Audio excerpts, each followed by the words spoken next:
இவளுக்கு வேற வேலையே இல்ல. யாரா நீ? என்னடா பண்ணிட்டு இருக்க?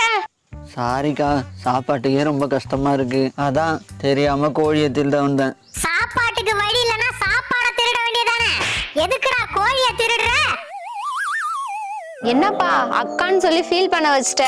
நான் பணம் தரேன்ப்பா, போய் சாப்பிடு. கோழிலாம் வேணாம்ப்பா, உன்னால சமாளிக்க முடியாது.